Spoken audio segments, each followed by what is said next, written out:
আমরা যেটা জানতে পারলাম যে জনাব তারেক রহমান সাহেব ভারতে যাবেন। নরেন্দ্র মোদী তাকে অভ্যর্থনা জানাবেন ২২ তারিখ থেকে ২৪ তারিখের মধ্যে তিনি সেখানে থাকবেন, সেভাবে হোটেল বুকিং করা হলো। পরবর্তীতে আবার সরকারের পক্ষ থেকে সেই শর্ত দেয়া হলো। তারপর আবার সেই বুকিং ক্যানসেল করা হলো। এরপর পর্দার আড়ালে আবার নানা রকম বক্তব্য এলো এবং আজকে ১৯ তারিখে আমি এই ভিডিও করছি। আজকের দিনে উই ডোন্ট নো। আমরা জানি না যে আসলে এই দফাতে মানে সেপ্টেম্বর মাসের আগে এই আগস্ট মাসের মধ্যেই তারেক রহমান সাহেব আসলে দিল্লি যাবেন কি যাবেন না। দিল্লির পক্ষ থেকে বলা হচ্ছে, এখানে যিনি রাষ্ট্রদূত আছেন তিনি বলেছেন যে আপনি যান, কথা বলেন। আপনারা দুজন যদি বসেন, দুই নেতা বসেন, সমস্যা থাকবে না, সমস্যা সমাধান হয়ে যাবে। This is one. দিল্লির পক্ষ থেকে নানা রকম কথাবার্তা বলা হচ্ছে। আসুন, আর এখন না আসলে আগামী ১ বছরের মধ্যে সময় পাবেন না। তারপরে আবার আসেন, আপনাকে যথাযথ সম্মান দেওয়া হবে, মর্যাদা দেওয়া হবে, এই ধরনের কথাবার্তা বলা হচ্ছে। তারপর শেখ হাসিনা সম্পর্কে বা বিএনপির যে অন্য যে দাবি, সেই দাবি সম্পর্কে যে কথাগুলো বলা হচ্ছে, সব মিলিয়ে এখানে তৃতীয় পক্ষ, চতুর্থ পক্ষ, পঞ্চম পক্ষ ঢুকে গেছে। ভারতের সাবেক যারা মিলিটারি কর্তা রয়েছেন, রাষ্ট্রদূতরা রয়েছেন, তারা তো রেগে মেগে একদম অস্থির। তাদের বক্তব্য বাংলাদেশে এত সাহস হলো কি করে ভারতকে অপমান করে। ভারত যেখানে স্বপ্রণোদিত হয়ে দাওয়াত দিয়েছে, সেই দাওয়াত গ্রহণ না করে উল্টো সেই দাওয়াত রিফিউজ করা, এটা একটা ভয়ঙ্কর ব্যাপার। কোনো একটা দেশে যাওয়ার আগে সেই দেশকে শর্ত দেওয়া যে আমাকে এটা দাও তারপরে আমি যাব, এটা আসলে কূটনৈতিক ভব্যতা বা সভ্যতার মধ্যে পড়ে না। কোনো অবস্থাতে এটা ডিপ্লোম্যাটিক প্রোটোকলের মধ্যে পড়ে না। বাংলাদেশে এখন যারা পররাষ্ট্র মন্ত্রণালয় চালাচ্ছেন, তারা কোন বুদ্ধিতে, কার ইশারায়, কেন এই কাজগুলো করছেন, ইটস এ মিলিয়ন ডলার প্রশ্ন। এবং এই কাজটি খলিলুর রহমান করছেন না, অন্য কেউ করছেন না, স্বয়ং তারেক রহমান সাহেব করছেন। কিন্তু এরকম নজির হয় না যে আমি তোমাদের দেশে যাব, যাওয়ার আগে আমাকে বলো যে আমার এই জিনিসগুলো তুমি দেবে কিনা। এই ডিপ্লোম্যাসি আমি দেখি নাই কখনো। আর নর্মালি এই ধরনের শর্ত সাধারণত শক্তিশালী এরা দিয়ে থাকে। এখন বাংলাদেশ এবং ভারতের মধ্যে যে দ্বিপাক্ষিক সম্পর্ক, আপনি বলেন তো সেই সম্পর্কের ক্ষেত্রে কোন জায়গাতে আমরা আছি যে আমরা ভারতের সঙ্গে বার্গেনিং করতে পারবো, সীমান্ত নিয়ে পারবো, তারপর বন্দর নিয়ে পারবো, আমাদের আমদানি এবং রপ্তানি নিয়ে পারবো, ফাইন্যান্স নিয়ে পারবো, মিলিটারি পাওয়ার নিয়ে পারবো। এই মুহূর্তে ভারতের যে সফট পাওয়ারগুলো বাংলাদেশে অ্যাক্টিভ রয়েছে, সেগুলো নিয়ে আমরা কোনো অবস্থাতে ভারতের সঙ্গে আমরা ছড়ি ঘোরাতে পারবো ভারতের উপরে। যদি তা না পারি, তাহলে আমরা শর্ত দিচ্ছি কেন? শর্ত কারা দেয়? শক্তিশালী পক্ষ শর্ত দেয়। এখন কোন দিক থেকে বাংলাদেশ, আপনি একটু বলেন তো, শক্তিশালী হয়ে গেল?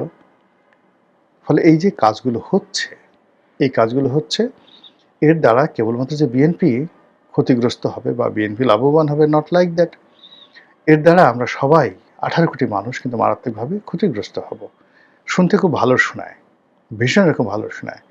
সেই রাজা মানসিংহের সঙ্গে ইশাখা যুদ্ধ করেছেন। যুদ্ধ করে তলোয়ারের আঘাতে ইশাখা গিয়ে বললেন যে আমি তো হুজুর আপনার সঙ্গে পারবো না।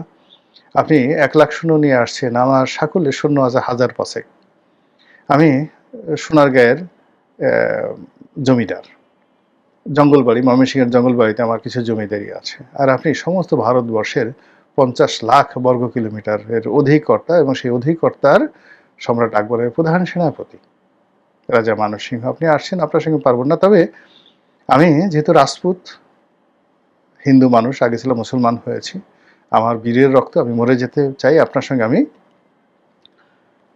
মল্লযুদ্ধ করব, তলোয়ার যুদ্ধ করব, 1 to 1। তো সেই 1 to 1 যুদ্ধ হলো এবং ইশাখার তলোয়ারের আঘাতে মানসিংহের তলোয়ারি ভেঙে গেল। আমরা সেই গল্প ছোটকালে পড়েছি। এখন আমরা সবাইকে চিন্তা করলাম যে আল্লাহ, এত বোকার বোকা, এই তলোয়ার ভেঙে গেল, তারপর সে কেন ইশাখাকে মেরে ফেললো না, ইশাখা কেন মানসিংহকে মেরে ফেললো না, ইত্যাদি ইত্যাদি ঘটনা। আবার পরবর্তীতে একটু বড় হওয়ার পরে চিন্তা করলাম যে মানসিংহকে এইভাবে সে পরাজিত করার পরেও কেন সে মানে মুঘল রাজদরবারে মাথা অবনত করে আনুগত্য প্রকাশ করার জন্য সম্রাট আকবরের কাছে গিয়ে আত্মসমর্পণ করলো। এটা আমরা বুঝতে পারিনি। This is Delhi, this is politics. অনেক কথা বলা যায়, অনেক কাহিনী বানানো যায়, অনেক গল্প বলা যায়, গল্প পড়া যায়, সিনেমা নাটক বানানো যায়। কিন্তু রাজনীতিতে যদি টিকে থাকতে হয়, তাহলে সমপর্যায়ের শক্তি লাগবে। ৫,০০০ বছর ইতিহাসে এখানে ফিরোজ শাহী বংশ ছিল, ফখরুদ্দিন মোবারক শাহ ছিল, ইলিয়াস শাহী বংশ ছিল। এখানে একডালা দুর্গ ছিল, বিখ্যাত একডালা দুর্গ ছিল।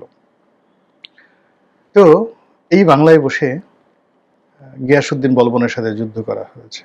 এই বাংলায় বসে ফিরোজ শাহ তুগলকের সঙ্গে যুদ্ধ করা হয়েছে। কিন্তু পরিণতি কি হয়েছে? নির্বংশ হয়ে যেতে হয়েছে। এই বাংলায় বসে ১২ ভূঁইয়ারা বিদ্রোহ করেছে সম্রাট আকবরের বিরুদ্ধে। পরিণতি কি হয়েছে? এই বিষয়গুলো বুঝতে হবে, জানতে হবে। সুলতানি আমলে কি হয়েছে, মুঘল আমলে কি হয়েছে, এমনকি সেই যে প্রাচীন যুগে, মহাভারতের যুগে, তখনও বাংলা বিদ্রোহ করেছিল, তখন কি হয়েছে? এই যুগে এসে তার ব্যতিক্রম কেন হবে, কিভাবে হবে, সেটা ইতিহাসের আলোকে যদি না বুঝে অযথা আনন্দ করেন, অযথা ফুর্তি করেন, তাহলে সমস্ত দেশকে বিপদের মধ্যে ফেলে দেবেন। মহান আল্লাহ আমাদের সবাইকে হিদায়াত দান করুন এবং হেফাজত করুন। আসসালামু আলাইকুম ওয়া রাহমাতুল্লাহি ওয়া বারাকাতুহু।